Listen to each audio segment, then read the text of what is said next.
Assalamualaikum warahmatullahi wabarakatuh. Alhamdulillah, nahmaduhu wa nasta'inuhu wa nastaghfiruh wa na'udzu billahi min shururi anfusina wa min sayyiati a'malina. Man yahdihillahu fala mudilla lahu wa man yudlil fala hadiya lahu. Ashhadu an la ilaha illallah wahdahu la syarika lahu wa ashhadu anna Muhammadan abduhu wa rasuluhu, amma ba'd. Pengurusi yang saya hormati, sahabat saya Datuk Hasanuddin bin Yunus, teman saya dulu juga, cikgu saya juga ketika duduk di Jordan, yang saya kasihi ayahanda dan juga guru politik dan juga banyak ilmu yang lain kita di Malaysia, Datuk Isamuddin Yaakob yang juga sudi hadir pada hari ini. Yang dikasihi sahabat saya Profesor Dr. Muhammad Ruzaimi Ramli selaku dulu Presiden, naik dah setingkat bukan naik, pencen penasihat. Ustaz Khairul Anwar selaku pimpinan bagi convention kali ini, dan semua ahli jawatankuasa, semua mereka yang terlibat. Saya sebenarnya, dan juga terlupa saya kepada pegawai-pegawai, wakil daripada pejabat Yang Amat Berhormat Perdana Menteri yang hadir juga pada pagi ini. Saya tidak menyediakan slide untuk ditayang bagi ucapan saya ini, kerana mula-mulanya macam ada, kemudian macam tak ada, kemudian saya rasa, saya kata ya sudah, kalau tak ada kita uruskan urusan yang lain. Tapi beberapa hari saya dengan terima kasih banyak, Yang Amat Berhormat Perdana Menteri menghubungi saya sendiri dan menyatakan antum teruskan majlis ini, teruskan. Jadi bagi menjunjung titah perintah Yang Amat Berhormat Perdana Menteri, jadi kita meneruskan majlis kita pada hari ini. Secara detail program ni saya serahkan pada mereka. Saya pun tanya mereka, tak apa tahu sekarang. Sahabat-sahabat yang dikasihi, apabila kita membicarakan tentang tokoh yang besar ini, sebelum saya memulakannya, saya ingin mengulangi satu ungkapan yang bagi saya sangat-sangat bermakna. Dan saya sangat terkesan dengan ungkapan itu sejak saya di bangku universiti lagi. Iaitulah ungkapan yang ditulis oleh muhakkik besar Al-Syekh Muhibbuddin Al-Khatib ketika mentahqiqkan Al-Awasim min Al-Qawasim, satu kitab yang penting dalam membicarakan tentang krisis yang berlaku antara para sahabat Nabi sallallahu alaihi wasallam selepas kewafatan baginda. Kata Syekh Muhibbuddin Al-Khatib, saya quote untuk sama-sama kita hayati. Katanya, "Nahnul muslimin la na'taqidu al-ismata li ahadin ba'da Rasulillah sallallahu alaihi wasallam." Kita orang Islam tidak pernah beriktikad kemaksuman untuk sesiapa pun selepas daripada Nabi selepas daripada Rasulullah sallallahu alaihi wasallam. Wa kullu man idda'a al-ismata li ahadin ba'da Rasulillah sallallahu alaihi wasallam fa huwa kadhib. Sesiapa saja yang mendakwa kemaksuman untuk seseorang selepas daripada Nabi sallallahu alaihi wasallam, selepas Rasulullah, dia adalah pendusta. Fal insanu insan. Insan itu insan. Yasduru anhu ma yasduru anil insan. Akan terbit daripadanya apa yang terbit daripada insan. Fayakunu minhul haqq wal khair wa yakunu minhul batil wal syarr. Akan ada bagi insan itu kebenaran dan kebaikan, dan akan ada bagi insan itu kebatilan dan kejahatan. Wa qad yakunul haqqu wal khairu fi insanin binitaqin wasi' fayu'addu min ahlil haqqi wal khair. Boleh jadi pada satu insan itu ruang lingkup kebenaran dan kebaikannya itu begitu luas sehingga dia dihitung, dia dinilai di kalangan ahli kebenaran dan ahli kebaikan. Wa la yamna'u hadha min an takuna lahu hafawat. Tetapi ini tidak menghalang untuk kadang-kadang berlaku baginya beberapa kesilapan ataupun kesalahan. Wa qad yakunul batilu wasyarru fi insanin akhar binitaqin wasi' fayu'addu min ahlil batili wasyarr.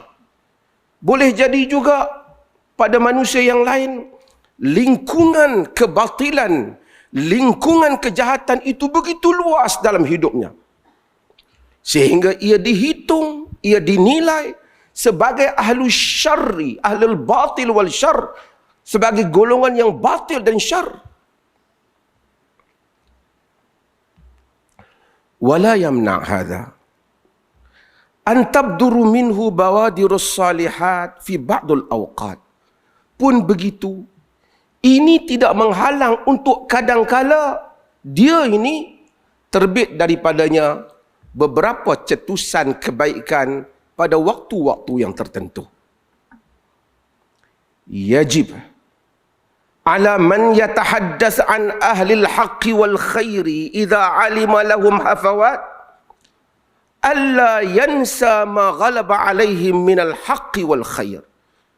Wajib untuk orang-orang yang berbicara tentang ahli kebenaran dan kebaikan, sekalipun dia mengetahui adanya kesilapan-kesilapan yang dilakukan, jangan dia telah melupai kebaikan yang telah mendominasikan, kebenaran yang telah mendominasikan hidup tokoh itu. Wala yakfur dzalika kullahu min ajli tilkal hafawat. Jangan cuba dia memadamkan semua kebaikan, kebenarannya hanya disebabkan kesilapan-kesilapan itu. Wa yajibu ala man yatahaddath an ahlil batil wa syarr. Dan wajib kepada orang yang berbicara tentang ahli batil dan syarr, idza alima minhu atau idza alima lahum bawadirus salihat, jika dia mengetahui bagi geng, bagi kumpulan, bagi tokoh yang dipenuhi dengan kejahatan dan kebatilan itu, jika ada baginya cetusan-cetusan kebaikan, alla yuhiman nas annahum minas salihin. Jangan dia kelirukan orang bahawasanya seolah-olah kerana disebabkan cetusan-cetusan kebaikan itu, mereka ini termasuk di kalangan orang-orang saleh. Min ajli tilka syawaridi syazah min a'malihimus salihat, kerana disebabkan cetusan-cetusan kebaikan yang jarang terpinggir dan ganjil yang berlaku dalam hidup mereka. Ini adalah satu kata-kata besar yang diberikan oleh Muhibbuddin Al-Khatib di dalam mukaddimahnya sebelum membicarakan tentang para sahabat Nabi SAW. Kita tidak beriktikad dengan kemaksuman mana-mana tokoh. Hatta tokoh yang kita bicarakan ini, Dr. Yusuf Al-Qaradawi. Jika ada orang mengkritik pandangan beliau dan tidak bersetuju di sana sini, itu biasa. Tidak ada siapa yang maksum. Tetapi sumbangan yang besar, jasa yang besar, kebaikan yang telah memenuhi hidupnya, perjuangan yang begitu besar yang telah dilakukannya, itu hendaklah diangkat sebagai tema. Sementara kesilapan-kesilapan itu boleh dibicarakan di persada diskusi akademik atau di persada perbincangan akademik bagi melihat perbezaan-perbezaan pandangan.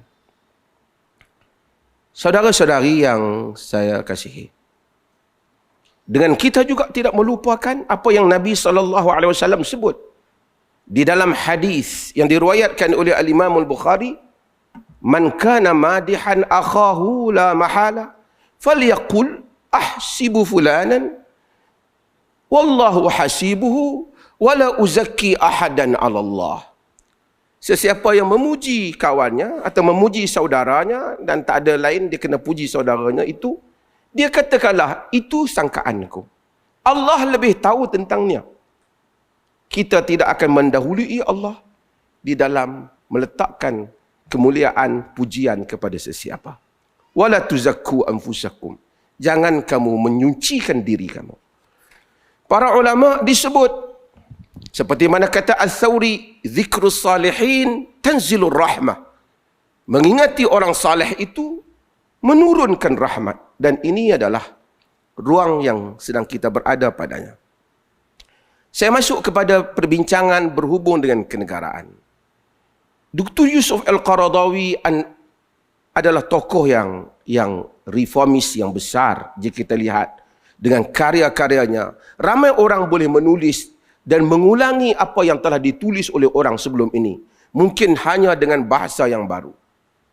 Tetapi Dr. Yusuf Al-Qaradawi mengajak untuk bukan saja orang membaca tulisannya, tapi berfikir bagaimana Islam itu hendak dihidangkan pada generasi dan pada era ini dan pada cabaran yang sedang kita hadapi ini.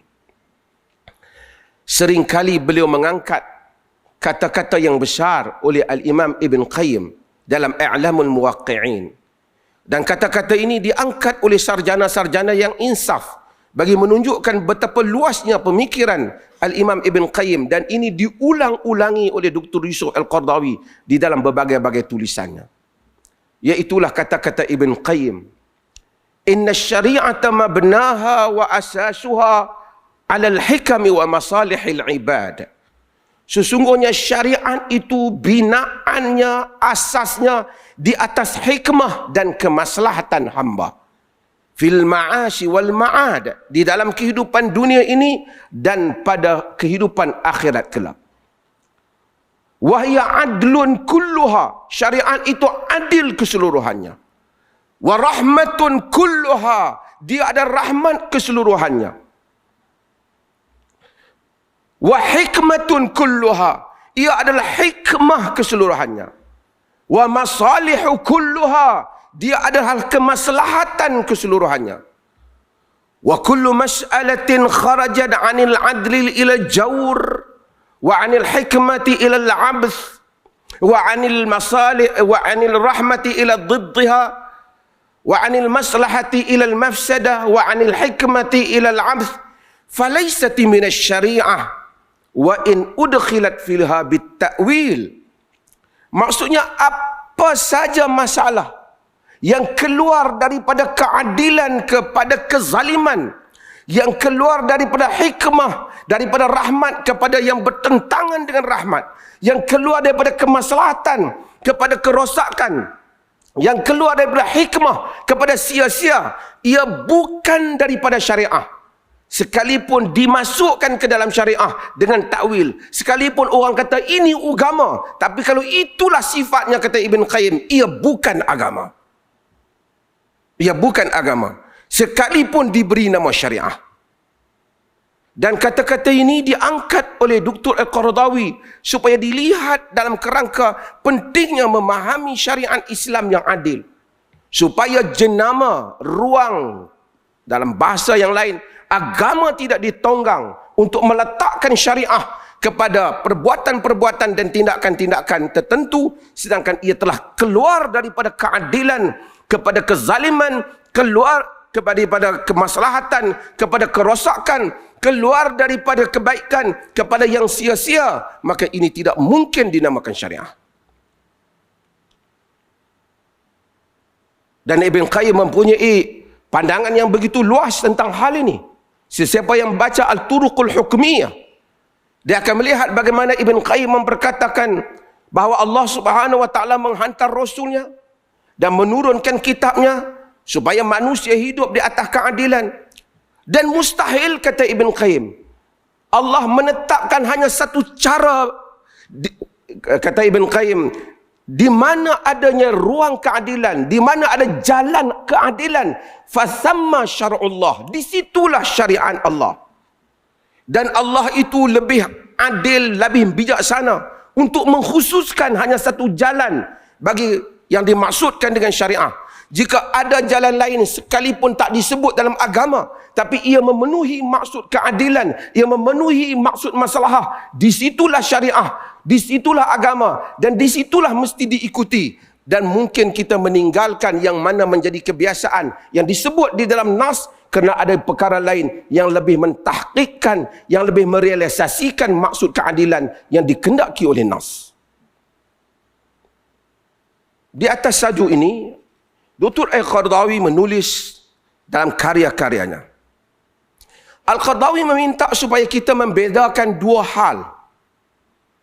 Yang pertama, kita membedakan apa yang dinamakan dengan al-ibadah. Perkara-perkara ibadah, kata Al-Qaradawi, dia menyebut at-tamyizu bainal ibadati wal muamalat. Supaya kita melakukan, membedakan antara ibadah dan muamalat. Perkara-perkara yang membabitkan ibadah, al-aslu fil ibadati at-ta'abbud waltizamun nas. Asal di dalam ibadah itu ialah pengabdian diri pada Allah dan beriltizam dengan nas. Jangan tambah-tambah bab ibadah. Ibadah tak ada inovasi. Ibadah kekal dengan nas. Salat, puasa, hal-hal ini terikat kita dengan nas. Tak ada pembaharuan.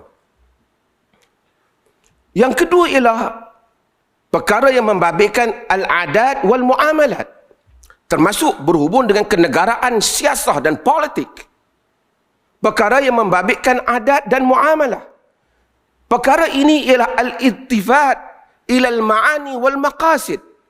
Perkara-perkara yang seperti ini hendaklah kita lihat kepada makna yang dikehendaki dan tujuan hukum itu. Kerana ia membabitkan hubungan antara manusia. Apa yang Tuhan mahu daripada hukuman itu. Dr. Qaradawi dalam bukunya As-Siyasatus Syar'iyyah fi Dhaw'in Nusus Syari'ati wal Maqasidiha menyebut beberapa contoh. Disebut contoh umpamanya Sayyidina Umar bin Khattab radhiyallahu anhu. Sayyidina Umar ketika menjadi khalifah tidak mau memberi bahagian muallaf kepada mereka yang ingin masuk Islam, dah masuk Islam. Maka Al-Uyainah bin Hisan datang jumpa Nabi, Al-Aqra' bin Habis, Abbas bin Mirdash, semua ni tokoh-tokoh yang dulu pada zaman Nabi mereka dapat peruntukan muallaf. Sayyidina Umar tak mau bagi. Dia kata, Abu Bakar bagi. Kau mau, kami tidak lagi memerlukan kamu, kata Umar. Orang kata, adakah Umar tidak mengamalkan nas? Innamas sadaqatu lil fuqara wal masakin wal amilin 'alaiha wal mu'allafati qulubuhum. Ini peruntukan zakat. Tapi Umar melihat apa tujuan lagi? Islam pada zamannya sudah cukup kuat. Kamu tak perlukan duit ini untuk memujuk diri kamu. Lihat kekuatan Islam untuk kamu memahami betapa kuatnya agama ini. Umar tidak memberikannya. Ia bukan memandulkan nas, tapi ia menunaikan maksud nas. Contoh yang lain ialah tentang yang paling masyhur dalam kitab-kitab fiqh perbincangan, Sawadul Iraq ataupun As-Sawad, iaitu Nabi SAW apabila baginda buka kota ataupun buka tempat seperti Khaybar sebagai contoh yang sangat klasik, tanah-tanah itu diberikan. Sahabat-sahabat dapat tanah Khaybar. Yakni mereka yang terlibat mujahidin yang berperang dapat peruntukan. Hatta ghanimah, hatta rampasan perang mereka dapat. Tapi bila zaman Sayyidina Umar, dibuka kota-kota yang besar, dibuka Iraq. Bayangkan Iraq yang besar itu termasuk bahagian Parsi. Sawad ini termasuk Parsi juga. Umar membuat satu keputusan yang dibantah oleh para sahabat. Dia tak mau memberikan tanah kepada mujahidin. Bilal paling kuat membantah Bilal bin Rabah. Nabi bagi, kenapa kau tak bagi? Dia tak kata mau bagi. Dia kata Rasulullah bagi. Ada peruntukan untuk mujahidin. Omar tidak mau bagi. Sebahagian sahabat tidak bersetuju. Sebahagian sahabat bersetuju. Ali bersetuju dengan Omar. Mu'adh bersetuju dengan Omar. Omar melihat, kata Omar, aturiduna an ya'tin nas wa laysa lahum syai'. Kamu maukah manusia datang kemudian mereka tak ada apa-apa lagi? Omar lihat kalau tentera pergi satu tempat dan mereka dapat semua tanah-tanah itu, anak-anak mereka yang datang kemudian akan melihat tanah-tanah bapa mereka telah berada di tangan mujahidin. Bumi itu dibuka, mereka akan Islam. Mereka akan mengenang tanah-tanah itu telah diambil oleh orang lain. Maka tanya apa argumen Omar? Akhirnya Omar hujah dengan surah Al-Hashr. Walladzina ja'u min ba'dihim yaquluna rabbana ighfir lana wa li ikhwanina alladhina sabaquna bil iman. Wa la taj'al fi qulubina ghillan lil ladzina amanu rabbana innaka ra'ufur rahim. Orang-orang yang datang selepas Muhajirin dan Ansar, mereka akan berdoa, wahai Tuhan kami, ampunkanlah kami dan saudara-saudara kami yang mendahului kami dalam iman. Jangan jadikan di dalam hati kami hasad kepada mereka yang telah mendahului kami. Kepada orang-orang yang beriman itu. Kalau tanah mereka diambil, apa perasaan mereka? Tapi ini peruntukan Nabi. Omar kata, ambil cukainya. Ambil hasilnya. Kamu ambil. Tanah kekalkan untuk rakyat tempatan. Itu menunaikan maksud Nabi. Itu menunaikan maksud Nabi. Dan termasuk contoh-contoh yang lain, saya nak sebut kerana kita berbicara dalam konteks kenegaraan ini.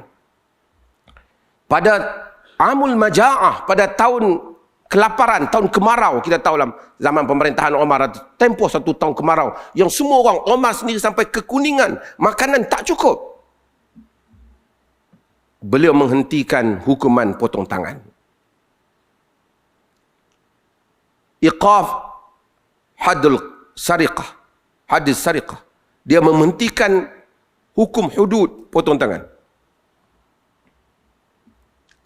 Bukan kerana menolak nas yang menyebut wasariqu wasariqatu faqta'u aydiyahuma. Lelaki yang mencuri, wanita yang mencuri, dipotong tangan mereka berdua. Tetapi kerana Omar melihat maksud mencuri itu tidak ada dalam konteks itu. Rakyat dalam kelaparan, orang dalam keterpaksaan. Walaupun dia mencuri, tapi itu bukan yang dimaksudkan oleh nas. Bahkan Omar ada tindakan-tindakan yang lebih menarik lagi. Omar telah menggugurkan perkataan jizyah daripada Nasara Bani Taghlib. Nasara Bani Taghlib, di dalam pemerintahan Islam, orang-orang bukan Islam, non-Muslim membayar jizyah kepada kerajaan Islam. Orang Islam bayar zakat. Tapi Nasara Bani Taghlib, mereka jumpa Omar, mereka kata kami tak mau bayar jizyah. Kami bayar sama pun tak apa, lebih ke apa pun tak apa. Jangan namakan jizyah, namakan sadaqah, namakan zakat. Omar kata, okey. Nama je lah zakat. Ada orang kata, mana boleh orang bukan Islam pula bayar zakat? Omar kata, apa masalahnya? Dia nak bayar. Dia tak mau nama tu saja.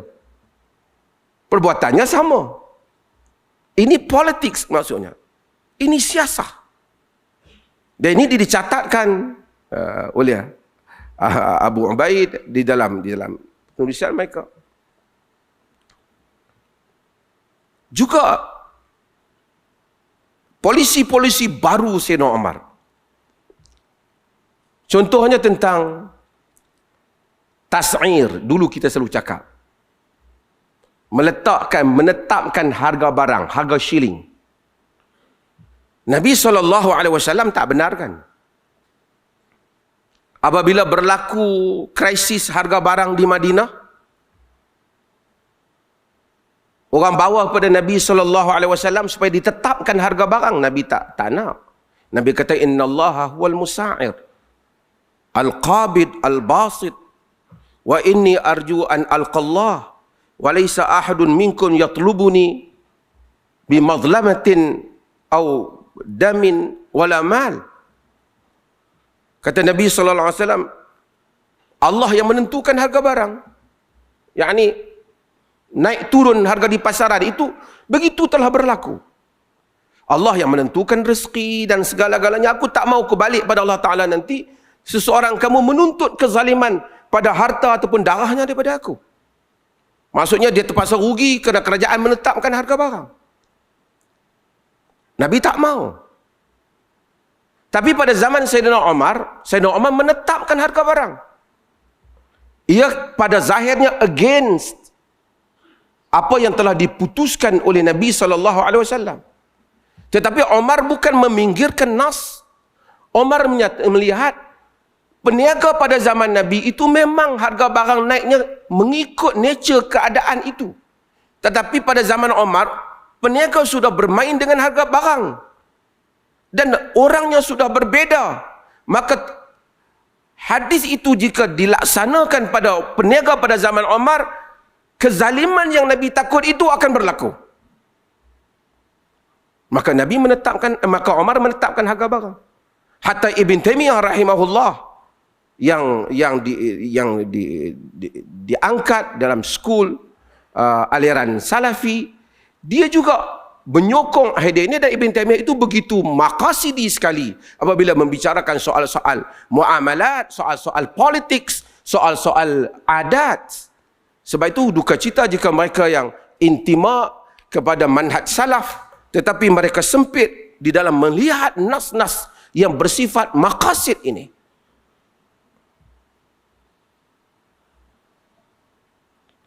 Ada contoh-contoh yang lain kalau kita nak buat. Sebelum saya tak tahu masa saya ni.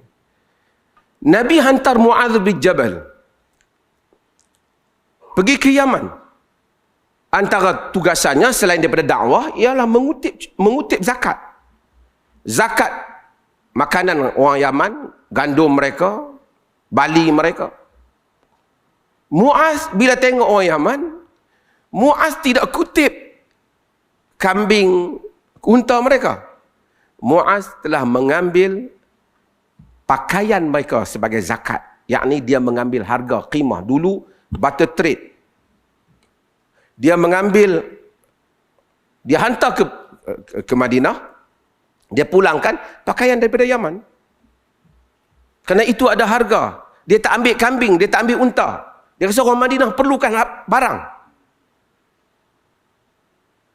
Dan ini adalah merupakan ijtihad Mu'adz dan tak dibantah oleh Nabi SAW. Dan ijtihad itu yang kita lihat Abu Hanifah, Sufyan Ats-Tsauri, yang negara kita juga pakai.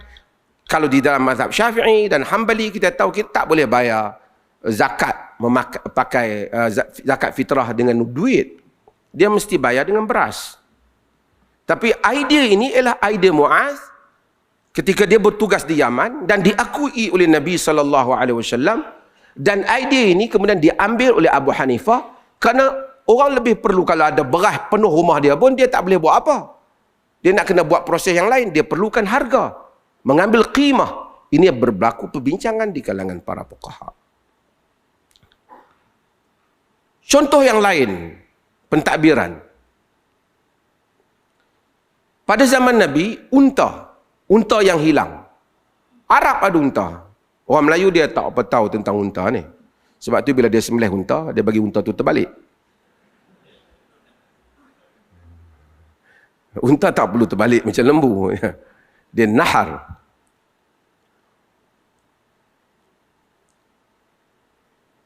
Unta banyak. Dan ada banyak unta-unta yang hilang, keluar daripada tempat dia. Tuan dia entah di mana-mana, unta tu berkeliaran. Ada orang komplain tentang unta-unta yang berkeliaran, yang tak tahu tuan dia siapa ni. Mereka nak tahan unta-unta ni. Nabi kata, malaka walaha. Apa masalah kau dengan unta-unta ni? Nabi kata apa namanya?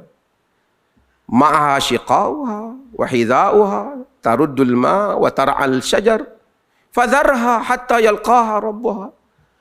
Dia ada, Nabi kata, dia boleh minum, dia ada kaki dia, biar dia berjalan, dia boleh minum air, boleh minum, makan daun-daun, biarlah unta itu, nanti tuan dia jumpa. Itu polisi Nabi, tak ada. Mari pada zaman Abu Bakar juga begitu. Unta-unta yang tak tahu terlepas pada tuan dia, tak dikacau oleh kerajaan. Mari pada zaman Omar juga demikian.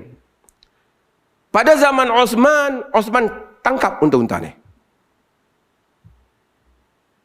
Kurung dia, dan bahkan Osman selangkah lebih jauh, dia jual unta-unta ni. Harga unta tu dia simpan. Kalau tuan dia datang, dia bagi. Pasal dia tak larang dah simpan jaga unta. Dia bagi, ni harga unta kau. Ini bertentangan dengan hadis itu. Tetapi sahabat setuju dengan Osman sebab orang pada zaman Osman, negara lebih besar, penduduk lebih ramai, orang tak macam zaman Nabi. Kalau tengok tu unta orang, jangan kacau. Tapi pada zaman Osman mungkin unta tu kalau tak kita tahan, hilanglah unta tu. Manusia sudah berubah. Jadi nas itu sudah tidak boleh dilaksanakan secara literal kepada masyarakat itu. Jadi Osman melihat pada dimensi, tujuan, pada maksud nas. Pada zaman Sayyidina Ali, dia mengekalkan polisi Osman, tapi dia tak setuju jual. Dia kurung unta tu sehingga tuan dia datang. Ini semua adalah contoh-contoh yang berlaku dalam sepanjang sejarah, bahawasanya adanya keluasan yang besar yang membabitkan masalah-masalah adat, masalah muamalah, pergaulan di kalangan manusia di dalam mengatur urus tadbir negara dan tata kelola yang baik. Kita tidak perlu hanya melihat nas secara literal, tetapi perlu memahami maksud nas jika berlaku perubahan konteks, melihat teks dan konteks. Tidak seperti ibadah tadi dikekalkan. Kerana itu tidak ada tadakhul, tidak ada intervention di sudut akal kita. Solat bagaimana, cara solat, kifiat solat yang Nabi telah ajar, kita kekalkan tanpa inovasi.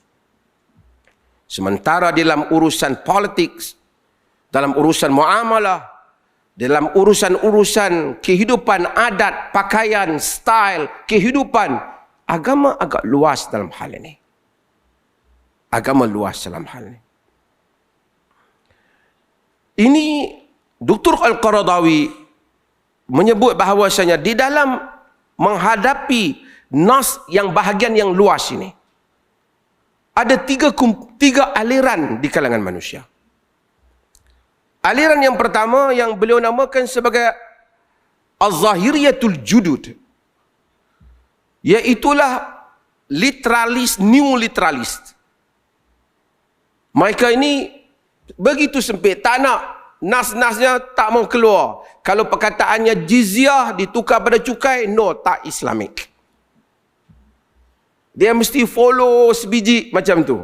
Sebab tu dulu kita pernah dengar macam-macam pendapat yang kata tak boleh ambil zakat, orang Islam hanya bayar zakat, tak boleh bayar cukai jalan dan seumpamanya. Dan ini semua adalah pandangan-pandangan yang terikat dengan nas tanpa melihat teks dan konteks.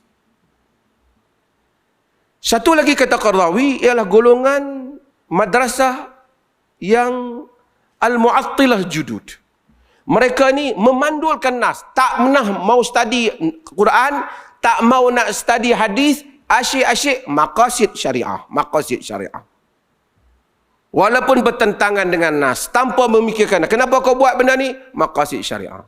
Kenapa dia halalkan benda yang haram ni, kita untuk maslahah, maqasid syariah. Ini satu penyakit dia kata Qaradawi.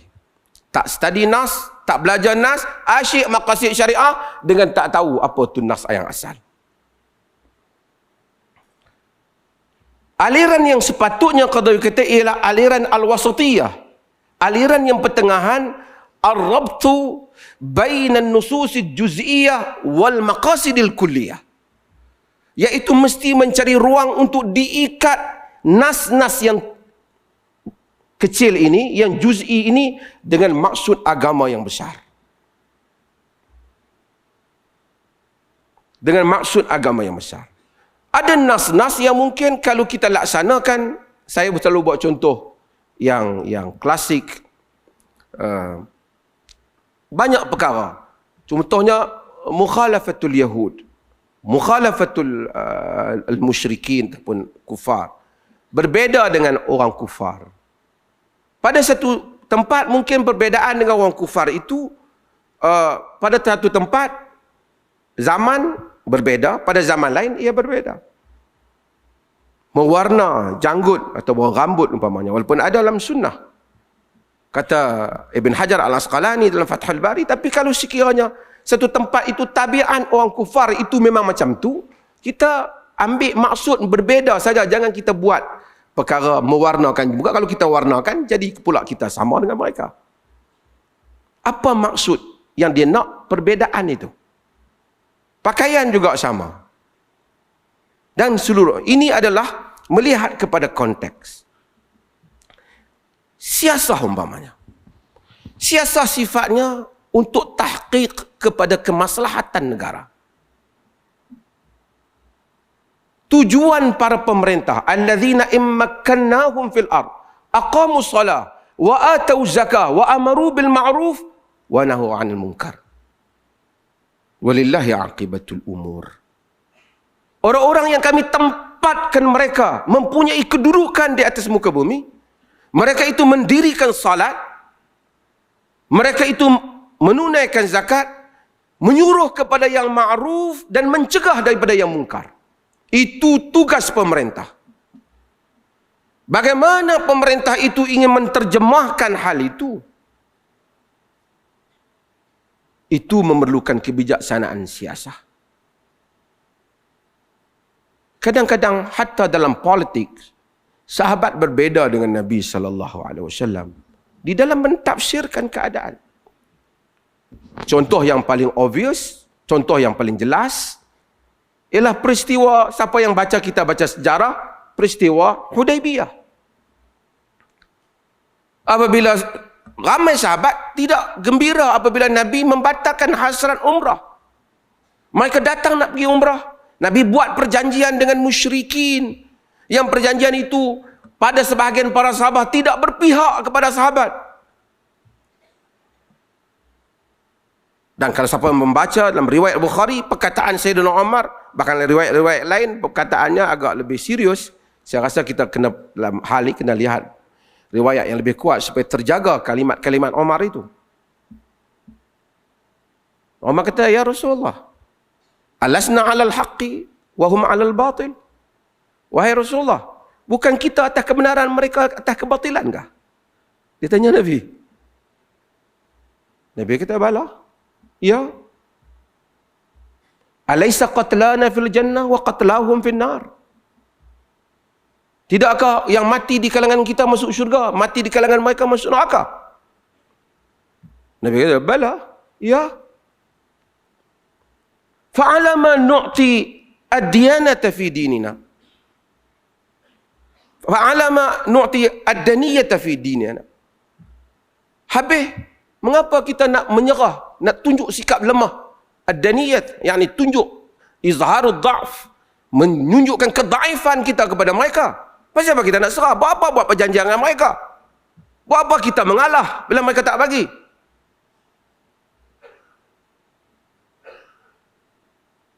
Nabi kata, ya Ibn Khattab, ini Rasulullah, walan yudayyi'ana Allahu abada. Wahai Ibn Khattab, aku Rasulullah, aku percaya Allah tidak akan mensia-siakan aku sama sekali. Ini yang Allah mahu. Ternyata strategi Nabi lebih berkesan daripada apa yang Umar sangka. Kemudian orang lebih ramai masuk Islam. Islam tersebar. Di situ balik dalam perkara ijtihadiyah, balik kepada waliul amr.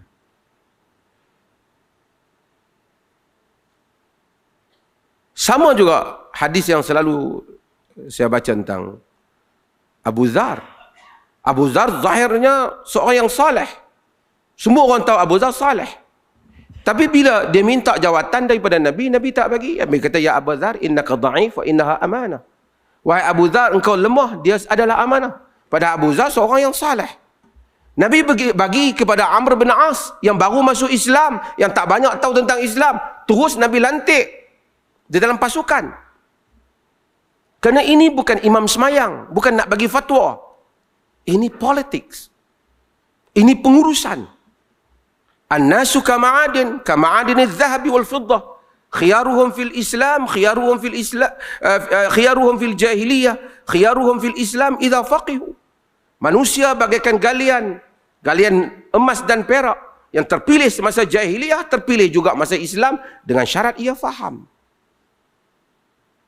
Nabi tak lihat kepada kau kena belajar agama, kena faham, jadi faqih, jadi alim, boleh ada kedudukan. Dan ini yang disebut juga oleh Ibn Taymiyah, dan Qadhawi quote dari Ibn Taymiyah dalam As-Siyasah Syar'iyyah fi Islahir Ra'i wal Ra'iyah, tentang melantik orang dalam jawatan. Ada satu orang sangat amanah, saleh, tapi tak pandai tidak berkeahlian dan pada jawatan itu.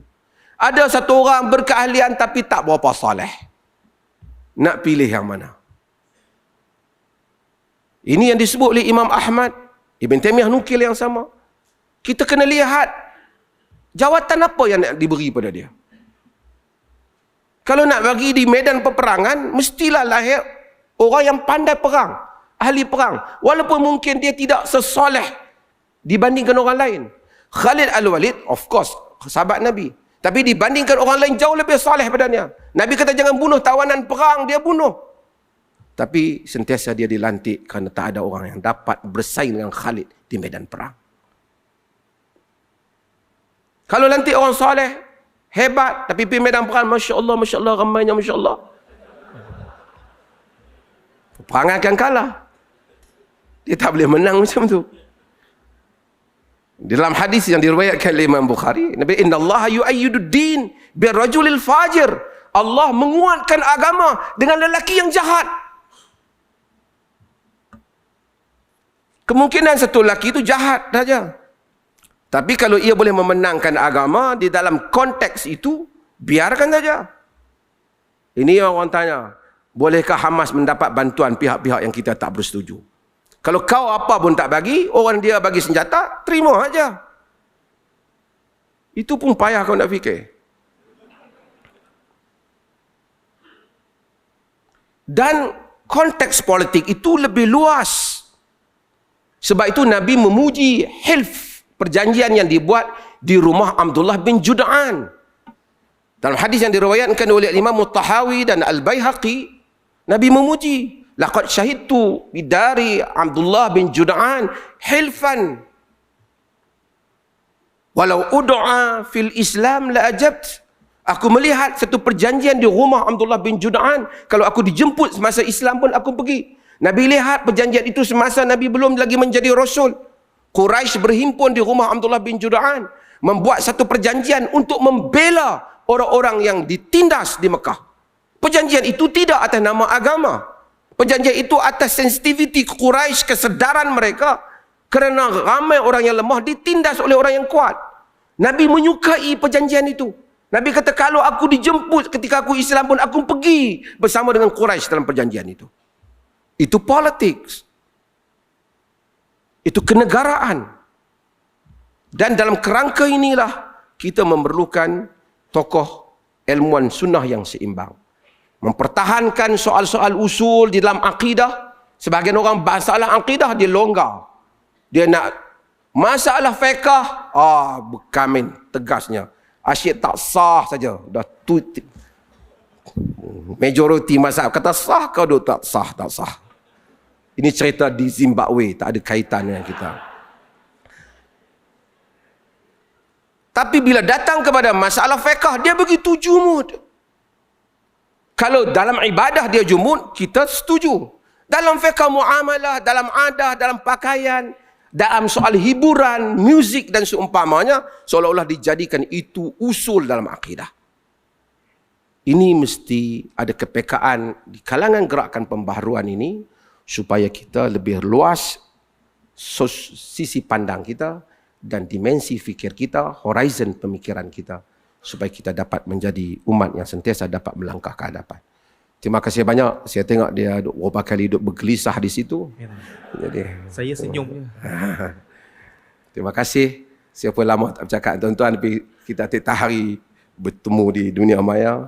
Terima kasih banyak. Minta maaf jika ada kekurangan. Saya tak sediakan bahan. Pagi tadi baru saya tengok sikit. Puan untuk dicakap pada pagi ini. Saya harap dapat faham. Pasal malam tadi tak ada. Dr. Ruzami ajak makan. Tak ada nak buat preparation. Pagi tadi saya rasa walaupun agak bercamuk, tapi boleh faham kot idea yang nak saya sampaikan. Sekian. Wassalamualaikum warahmatullahi wabarakatuh.